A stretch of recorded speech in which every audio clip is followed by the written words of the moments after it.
Shalom.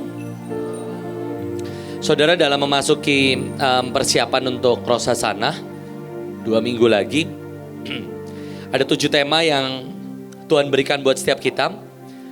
Kelimpahan, kegenapan setiap janji Tuhan, lawatan, ada dimensi surga atau heavenly realm, ada destiny, ada kesembuhan, dan ada rule the world. Dengan semua ada core identity dan semua yang lain yang sangat dalam yang Tuhan sediakan buat setiap kita. Saudara, kami panggilan raja, kami dapat bagian rule the world. Dan ada satu statement yang Ibu sampaikan buat setiap kami para pemimpin. Dan buat saya itu adalah sungguh sebuah rema, sebuah pesan Tuhan, di mana kita harus mengharapkan sesuatu yang besar, sesuatu yang real, dan sesuatu yang dalam. Saya nggak tahu kapan pertama kali statement rule the world itu disampaikan untuk kita para bahtera. Dan menurut saya kalau saudara naik dari tangga depan, saudara akan ketemu salah satunya. Di situ ada satu gambar-gambar perjalanan bahtera. Di situ pun juga salah satunya kita akan redominate. Salah satunya juga kita kingdom explosion. Saya melihat itu adalah salah satu juga kita on the way kepada rule the world. Nah, tapi yang menjadi masalah seringkali kita ini menurunkan standar Tuhan dari sebuah standar yang harusnya Tuhan mau sediakan. Seandainya Tuhan memberikan sebuah standar rule the world adalah artinya setiap kita sungguh-sungguh bisa menentukan dari sisi medis, sisi media, sisi hukum. Kita turunkan menjadi pergi ke bangsa-bangsa bagi gelang. Saudara bisa bayangkan betapa jauhnya itu. Walaupun sama-sama terlihat dahsyat dan luar biasa. Yang Tuhan inginkan adalah kita sungguh-sungguh ke bangsa-bangsa, kita memerintah. Saya tidak menyinggung karena saya pun melakukan hal itu ya saudara. Tapi saya mau ajak untuk kita sama-sama upgrade dan kita sama-sama punya level of expectation yang jauh lebih besar. Yang Tuhan sediakan, ini rule the world ya. Ini baru satu rule the world. Belum semua yang disediakan oleh Tuhan melalui setiap panggilan-panggilan lainnya. Contoh, Tuhan mau kita pergi ke bangsa-bangsa pulang bawa jarahan. Ini juga saya lakukan. Jadi saya nggak menyindir. Saya berkata Tuhan itu punya standar yang besar dan dahsyat. Tuhan maunya kita pergi ke bangsa-bangsa. Dan pulang bawa tuayan, bawa jarahan yang besar luar biasa. Kenyataannya yang hari ini kita lakukan sangat sedikit. Yaitu apa? Begitu kita bangsa-bangsa. Sebelum pulang kita pergi ke Giant. Cari coklat yang paling murah untuk dibagi ke pasukan Mahanaim. Saudara bisa bayangkan betapa dramatis, betapa pathetic, dan betapa mengerikan dari mungkin 1 juta yang Tuhan sediakan, yang menjadi target kita adalah 0,1 atau mungkin 1% atau 0,01% mungkin. Tuhan mau kita pulang dengan jarahan besar. Tuhan mau kita menjarah. Yang hari ini kita lakukan, menurut saya bukan setelapak tangan, tapi mungkin seujung kaki mungkin, seujung jari mungkin. Yaitu pergi ke Indomaretnya, cari coklat, cari kacang yang paling murah, yang sesuai dengan budget kita masing-masing. Itu rule the world versi 0,01% saudara. Tapi saya sungguh berdoa, ada sebuah kegeraman, ada sebuah kalau bahasanya Bevis, ada sebuah ambisi ilahi. Supaya saudara mau mengejar sesuatu yang jauh lebih divine, jauh lebih ilahi, jauh lebih luar biasa, amin.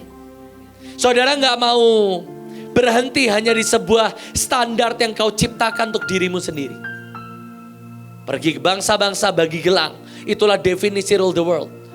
Padahal yang Tuhan mau adalah saudara pergi ke satu bangsa. Saudara menetapkan hukum, menetapkan lawatan, membangkitkan pasukan Tuhan. Bukan satu gereja, bukan 2 gereja.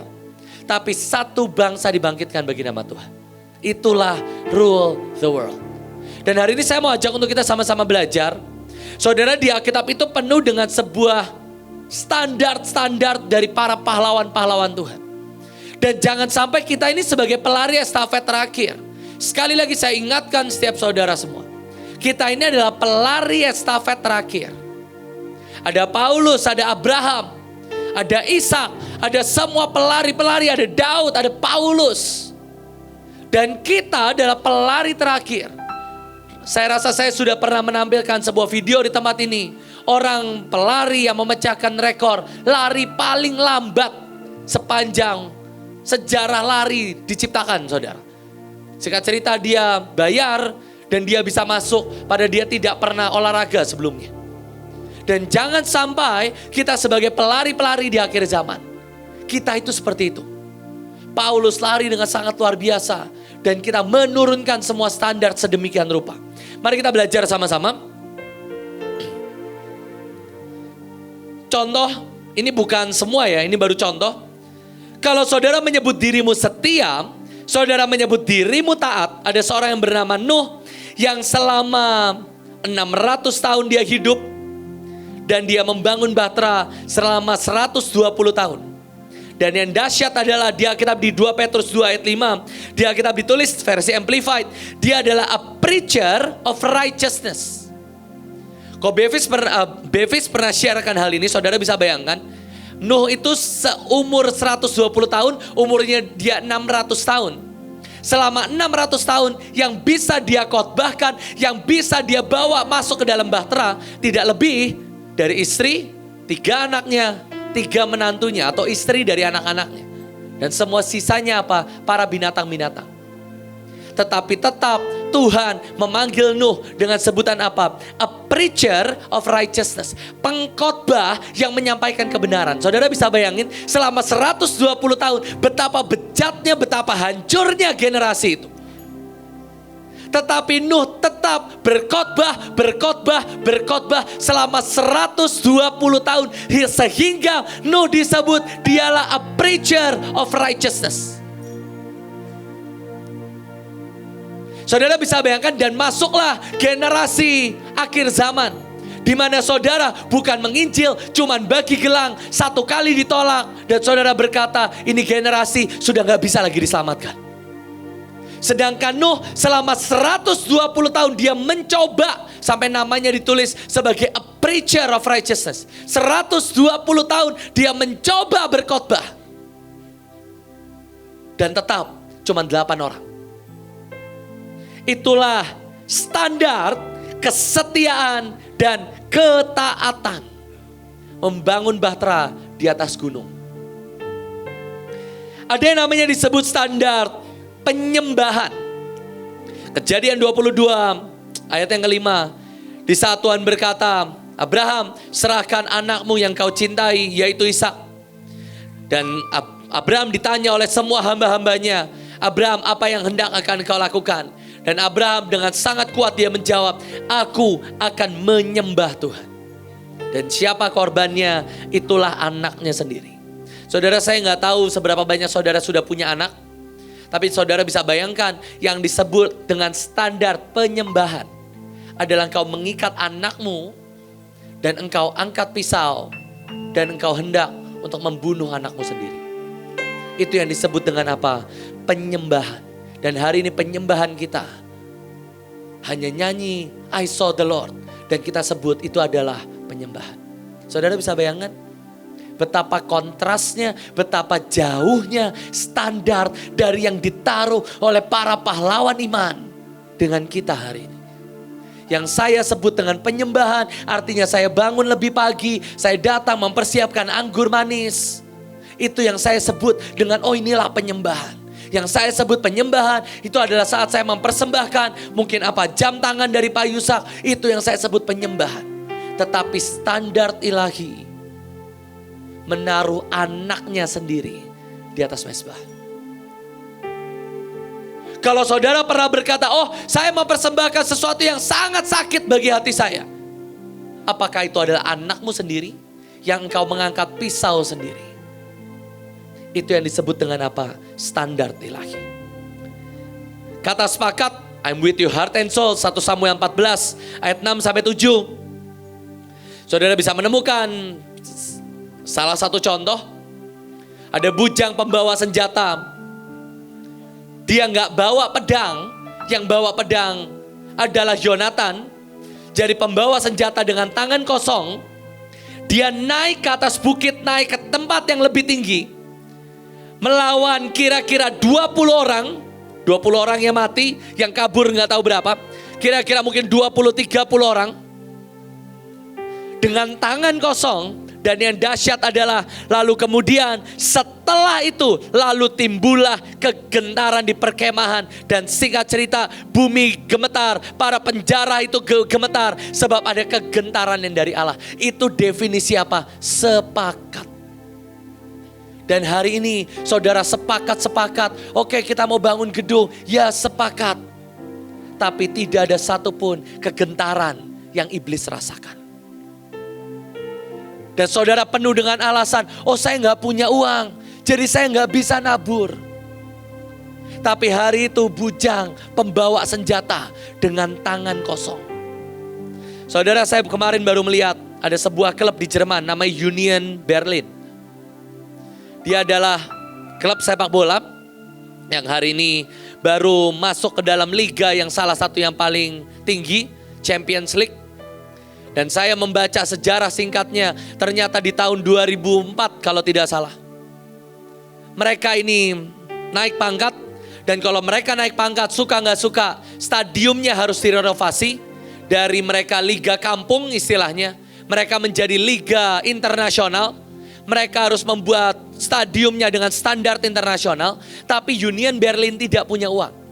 Dan saudara tahu kemudian apa yang dilakukan? Yang dilakukan adalah hampir semua fansnya memutuskan untuk ikut membangun stadium.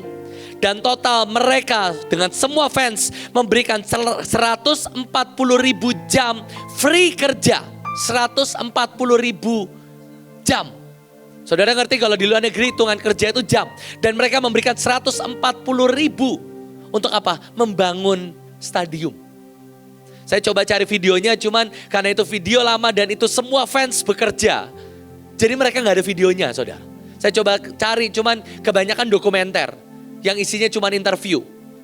Dan saya melihat seandainya semua orang Mahanaim punya standar ilahi sepakat seperti ini. Gedung belakang, tanah belakang, harganya 1 meter 20 juta. Saudara bisa bayangin. Dan itu total ada 6 hektar. 3 hektar. 30.000 meter. Saudara hitung dikali 20 juta. Seandainya saudara punya sepakat yang standar bujang pembawa senjata Yonatan. Saudara akan kerja banting tulang. Dan gedung belakang kita beli mungkin dalam sekian bulan. Saudara ikut bangun. Saudara ikut jualan. Itu standar ilahi sepakat. Saudara, intermezzo sedikit. Buin buat pelatihan. Dan di semua pelatihan kita di random dengan unit-unit lain. Saya dapat unit yang luar biasa. Unit anak buahnya Pak Luki dan Mem Ella. Unit UBB. Dan anak buahnya Bu Nike, unit Sanggar. Dan kami harus mendapatkan minimal 10 juta dalam 2 minggu, saudara. Dan saudara tahu ini benar-benar orang-orang yang sangat sepakat. Saya bahkan kaget, saya pikir ini seandainya kalian selama setiap 2 minggu ngelakuin ini ya. Itu unit UBB, unit Sanggar tuh gak perlu cari uang. Saudara tahu ini 2 unit total 5 orang kami. Dalam 2 minggu kami dapat 38 juta, saudara. Saudara bisa bayangin. Semua akhirnya dapat, semua unit. 34 kelompok semua dapat minimal 10 juta. Tapi saya berbangga bukan dengan diri saya, tapi dengan unit UBB dan unit Sanggar yang berhasil mendidik anak buahnya. Kami satu unit, kami cuma berlima. Dalam 2 minggu dapat 38 juta. Itu sampai Putri Ayu, sampai Catherine yang namanya aja saudara gak tahu kan. Itu unit UBB yang mungkin saudara gak tahu mukanya. Mereka sampai dapat 38 juta, saudara. Dan saya ini cuma gini, ini seandainya lu lakuin setiap minggu. Cinika gak usah susah-susah bikin jubah, cari uang, jualan kaos. 38 juta setiap 2 minggu, saudara. Tapi itu apa? Ada sebuah standar ilahi. Sampai semua musuh gemetar, bumi gemetar, semua penjara-penjara gemetar, dan surga gemetar. Itu apa? Standar ilahi. Persembahan dan korban. Mungkin PowerPoint-nya bisa catching up aja ya, bisa ngikutin aja karena saya loncat-loncat. 2 Tawarik 5 ayat 5. saudara akan menemukan di situ Raja Salomo mempersembahkan yang tidak terhitung jumlahnya. Tapi yang dahsyat kalau saudara baca di Alkitab, 2 Tawarik 7 ayat yang pertama, yang membuat api itu turun tidak pernah korbannya. Tetapi di Alkitab ditulis setelah Salomo mengakhiri apa? Yang membuat Tuhan hadir tidak pernah cuan. Yang membuat Tuhan hadir tidak pernah uangnya. Tapi hubunganmu dengan Tuhan. Itulah definisi apa? Surga menyentuh bumi. Definisi Tuhan berkenan. Itulah definisi apa? Persembahan dan korban. Sebuah doa. Bukan cuma sekedar deklarasi. Ya, saya pun sering pegang mic dan saya nggak tahu mau doa apa.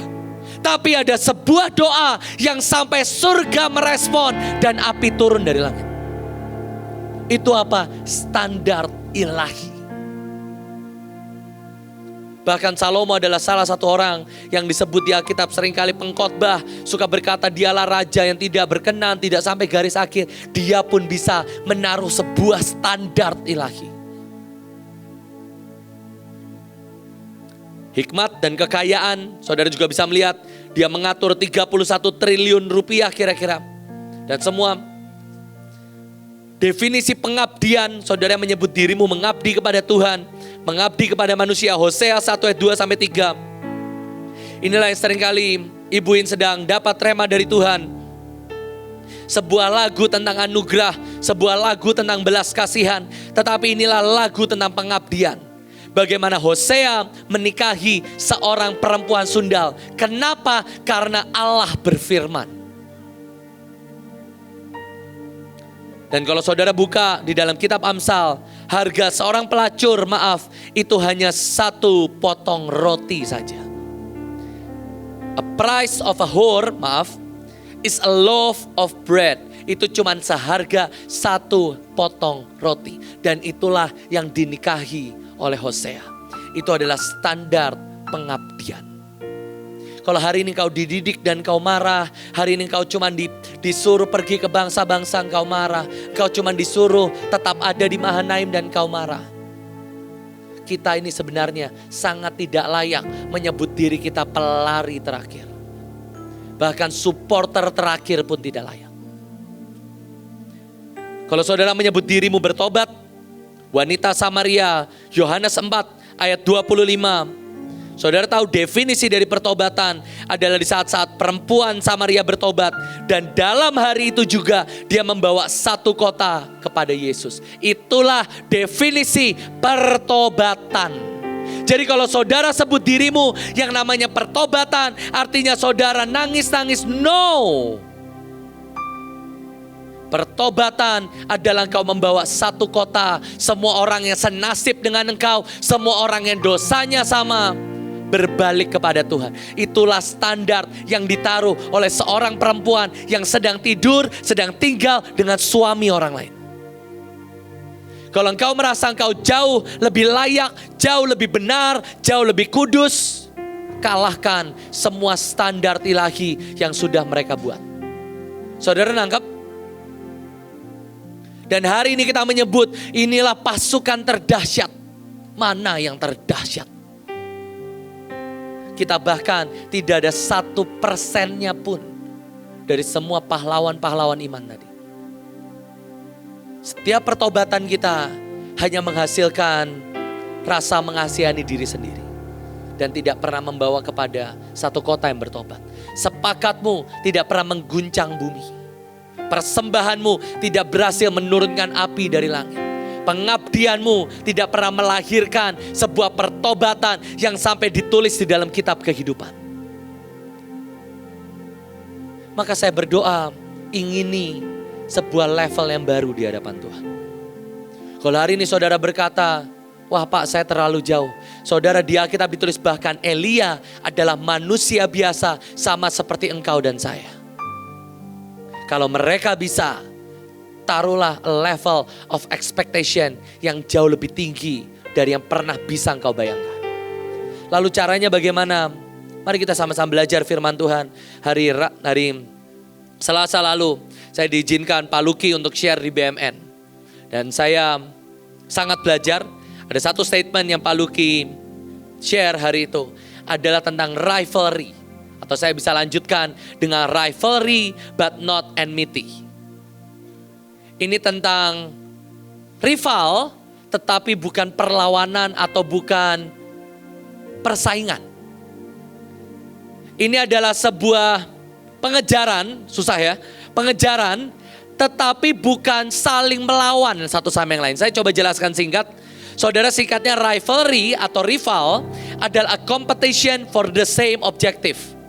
Saudara punya rival, tujuan kita satu. Contoh, saya punya rival di penari atau salah satu orang yang seumur dengan saya adalah Randy atau juga Obaja. Buin pernah nanya, apa yang paling kamu tidak suka dari Randy? Dan jawaban saya ada 3. Yang pertama adalah karena dia berapa kali lebih baik dari saya. Dan saya mengakuinya, Randy berkali-kali lebih baik dari saya. Tujuan kami satu adalah bagaimana siapa yang bisa menurunkan kemuliaan dan anugerah Tuhan. Entah melalui dia, entah melalui saya. Saudara anggap, saya tidak berusaha untuk membunuh Randy, Randy tidak berusaha untuk membunuh saya. Siapapun yang sampai duluan, kita akan sama-sama memuliakan nama Tuhan. Bedanya apa enmity? Sebelum doa pagi, saya akan kasih dia yogurt. Karena saya kastanya lebih tinggi. Begitu saya kasih yogurt, dia pasti minum. Dia diare, saya yang pegang mic. Itu enmity.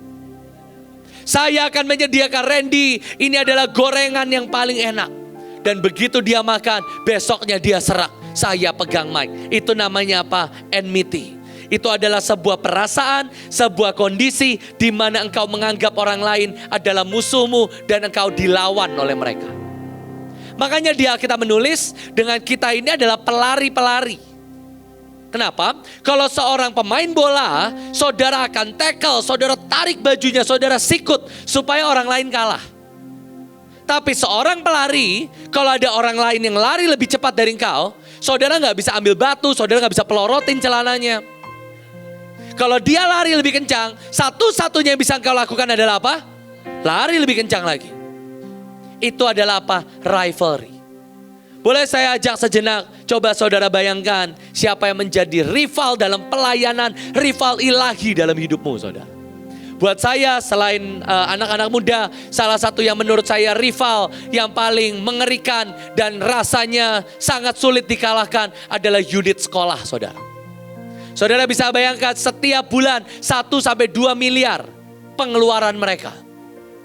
Dan yang paling mengerikan selama pandemi yang bayar sekolah cuman pakai tomat, cuman pakai timun. Dan mereka tidak ada pengeluaran, tidak ada pengurangan gaji. Itu rival saya saudara. Saya akan bekerja lebih keras mencari favor Tuhan. Saya menguduskan diri saya lebih supaya pas suatu hari saya bisa mengalahkan unit sekolah secara positif. Saudara nanggap? Bukan saya sikut. Ini Buin tahu nggak? Pak Sugi itu ya suka bercanda, jarang mandi bu. Kayaknya dia nggak layak jadi supervisor bu. Itu namanya enmity. Tapi rival, saya sangat menaruh respect saya kepada mereka. Dan saya pastikan unit saya mengejar mereka. Itu namanya apa? Rivalry. Saudara nanggap? Coba sekarang siapa yang menjadi rivalmu dalam pelayanan? Misalnya, contoh, unit pemenang, rival, sekali lagi rival ya. Bukan saling mengalahkan, bukan saling menarik, bukan jadi kepiting dan saling menjatuhkan. Unit pemenang, rivalmu adalah STT, contoh. Ini sama-sama asrama. Tapi kenapa mereka pakai jas? Kok ayah belum bikinin kita jas? Ya kamu kerja sendiri, setuju ya ayah? Ya kerja sendiri. Bikin jas yang lebih bagus dari STT. Itu namanya apa? Rival. Mereka jalan lebih bermanner. Anak STT ya, jalan lebih bermanner. Anak pemenang jalan sembari bawa jualan. Beli. Kok kayaknya jauh sekali nih standarnya. Gimana caranya supaya anak pemenang bisa sekelas STT, dagunya naik pakai jas, saya anak Bu Puji. Dan muncullah anak pemenang, Pak Jos, belilah Pak Jos. Ini kalau saya nggak makan ini Pak Jos. Kok beda? Itu rival, saudara nanggap? Dan saya berdoa, saudara ini punya rival-rival ilahi. Supaya apa? Saudara terus menaikkan standar. Saudara mungkin lihat tadi Buin cerita ada Oma 84 tahun. Masih doa pagi, gak pernah telat. Duduk di lantai. Dan saudara ngeliat, ini saya umur 50 kok. Sudah pegel-pegel, naik harus ditopang, tas harus dibawain, kadang minta digendong. Ini rival saya, Oma Nana ini. Saudara nangkap saya gak menyindir ya.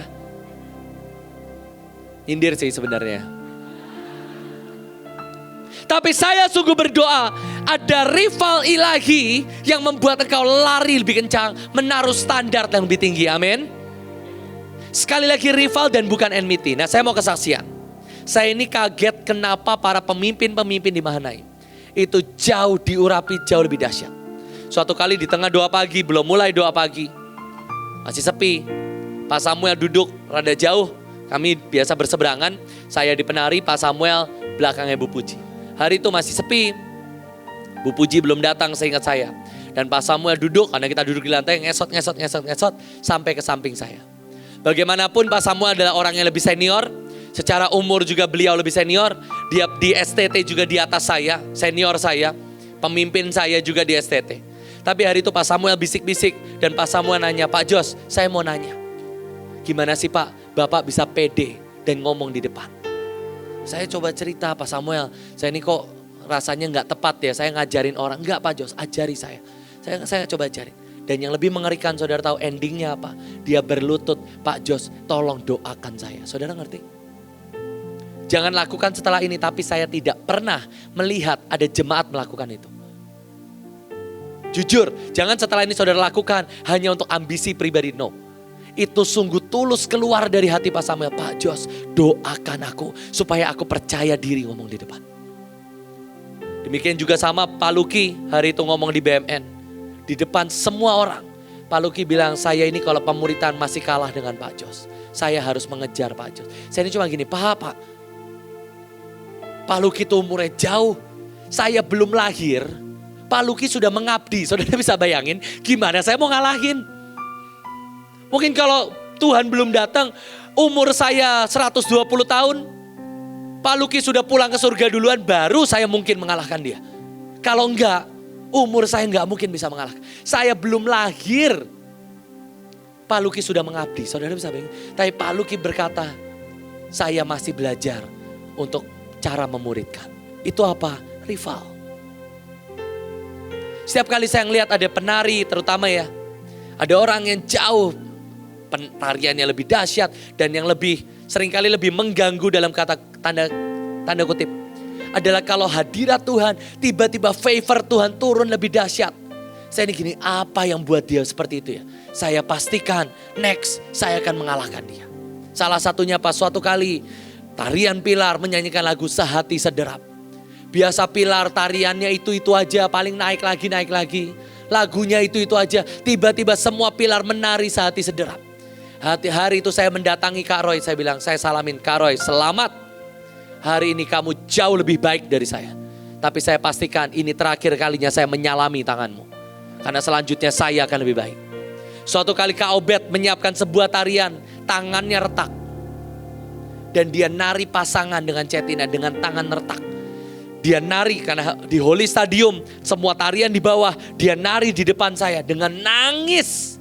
Hari itu gerakannya dia kayang, Cetina naik di atasnya.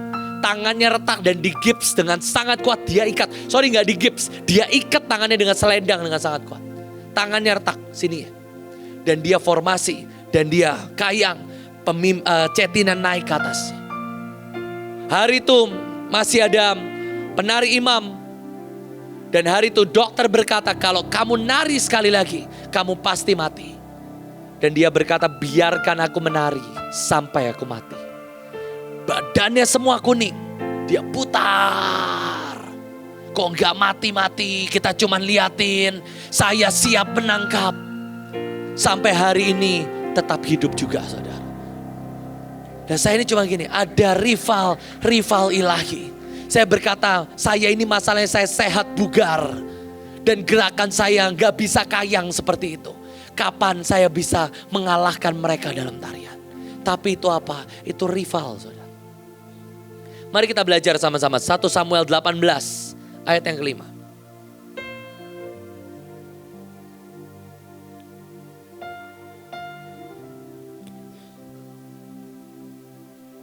Daud maju berperang dan selalu berhasil kemanapun juga Saul. Ingat siapa yang suruh? Saul.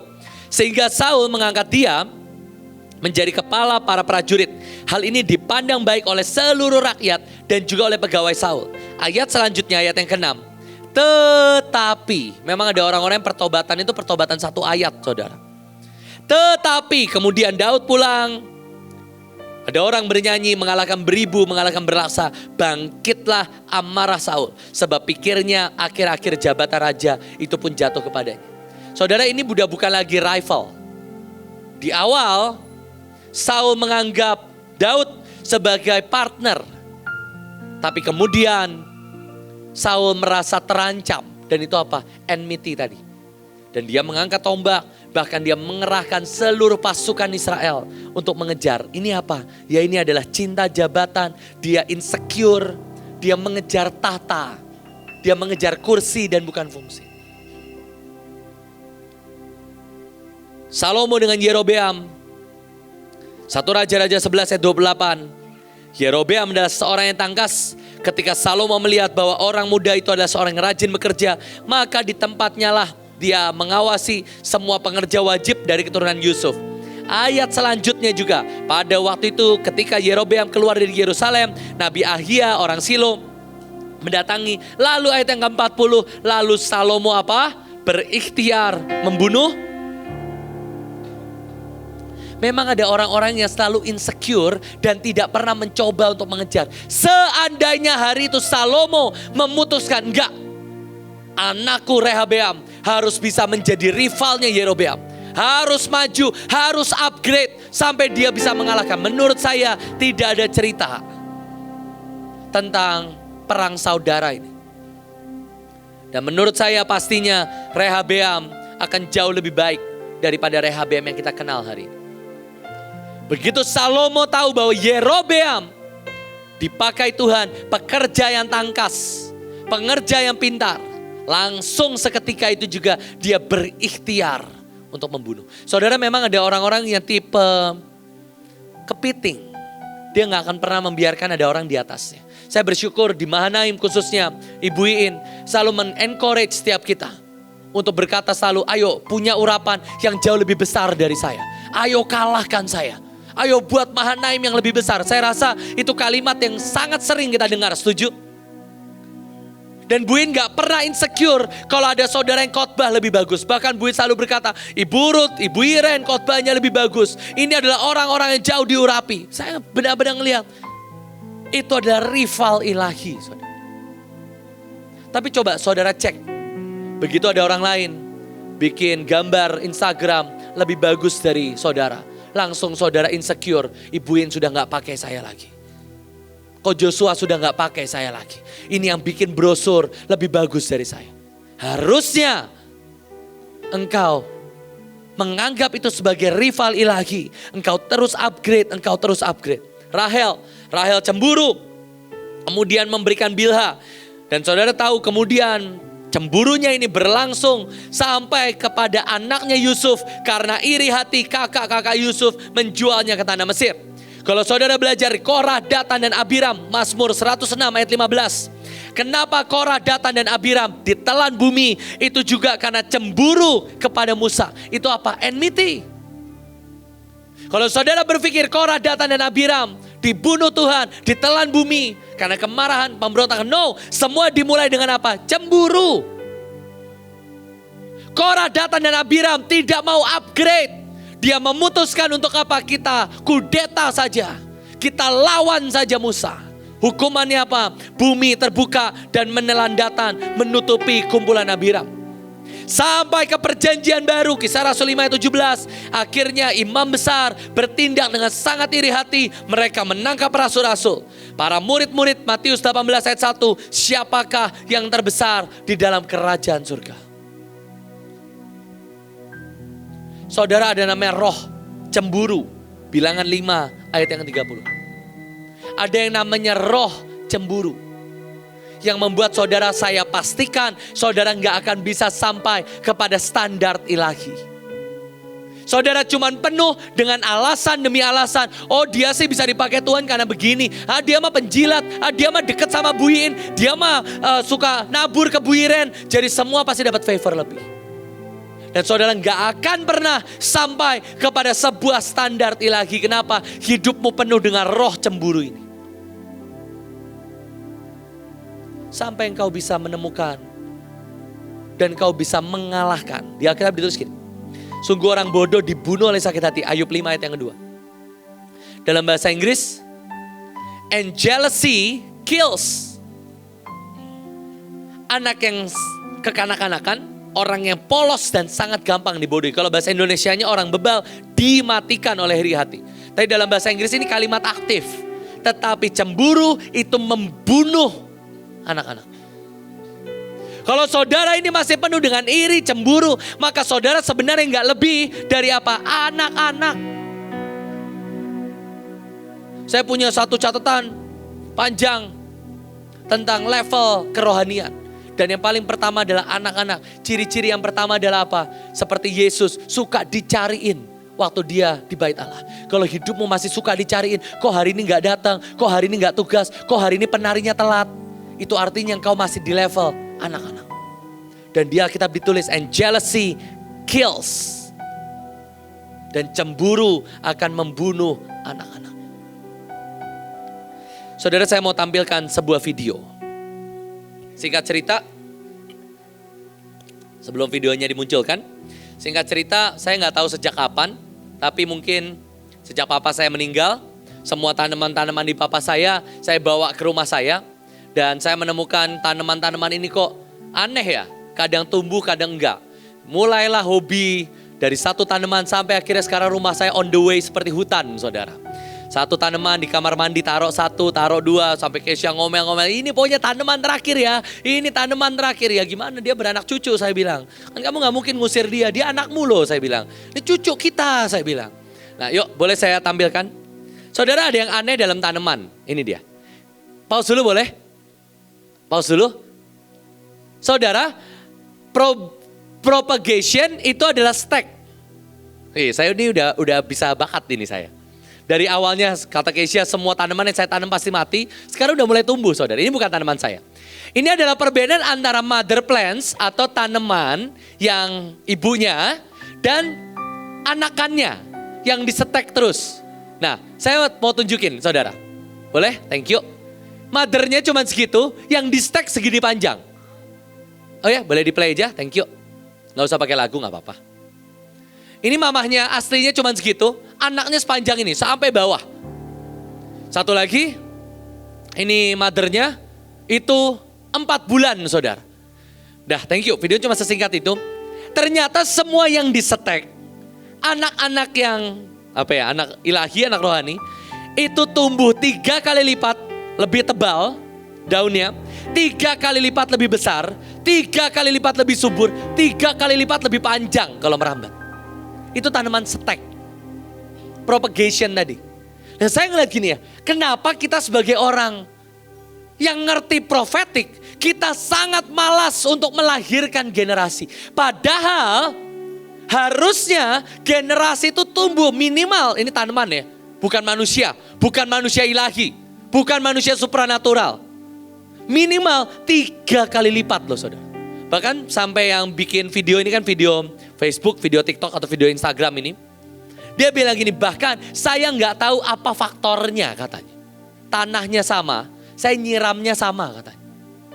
Mataharinya pasti sama, tempat penempatannya sama. Tapi yang satu bisa 3 kali lipat. Dan saya berdoa, kita mengebaskan roh cemburu dan roh iri hati. 1 Samuel 18 ayat 1-5. Ini ayat terakhir. Saudara, Daud ini anak gembala yang gak pernah kenal hukum-hukum kerajaan. Ketika Daud habis bicara dengan Saul, berpadulah jiwa Yonatan dan jiwa Daud. Kalau saudara belajar, mereka ini sama-sama suka manah. Nah, menurut saya ada rival ilahi. Kenapa? Dalam bahasa aslinya itu kasar atau league together. Mereka ini seperti bekerja sama, mereka seperti punya liga internal antara mereka. Persaingan dan pengejaran. Dan yang ajaib adalah kalau saudara mengerti, Daud ini adalah anak gembala yang dibawa kepada keluarga Saul. Dia dibawa masuk ke istana. Dia bisa melahirkan seorang anak yang bernama Salomo yang sangat mengerti tentang hukum kerajaan. Siapa yang mengajari Daud? Yonatan. Siapa yang mengajari Daud tentang hukum-hukum ini loh. Tentang manner, ini tentang pakaian, tentang serving. Dari rivalitas antara Yonatan dengan Daud. Saudara, saya sungguh berdoa. Satu lagi terakhir. Ada Elisa dan Elia. Salah satunya saya tutup dengan ini. Pak Luki juga ngajarin. Ini dari Pak Luki juga. Kalau saudara mau punya rivalitas, saudara harus punya yang namanya investasi emosi. Ini saya diberkati sekali dengan Pak Luki kemarin. Sering-sering ya Pak Luki ya. Hari Selasa. Ada namanya investasi emosi. Saya juga baru tahu. Saudara tahu? Kita ini unit besar. Bukan cuma di sini lah. Di keluarga, di dalam pekerjaan. Saudara itu harus punya namanya investasi emosi. Itu apa sih? Saya mau share. Ini adalah pengakuan dosa saya juga. Saya ini berselisih dengan beberapa unit di Mahanaim. Salah satunya adalah unit yang namanya tidak saya sebut. Tapi saya rasa di akhir kesaksian saudara akan mengerti ini unit apa. Terutama anak-anak yang ada di unit itu. Saudara, saya waktu selama ada di unit tersebut, saya ini merasa saya nggak punya investasi emosi yang baik.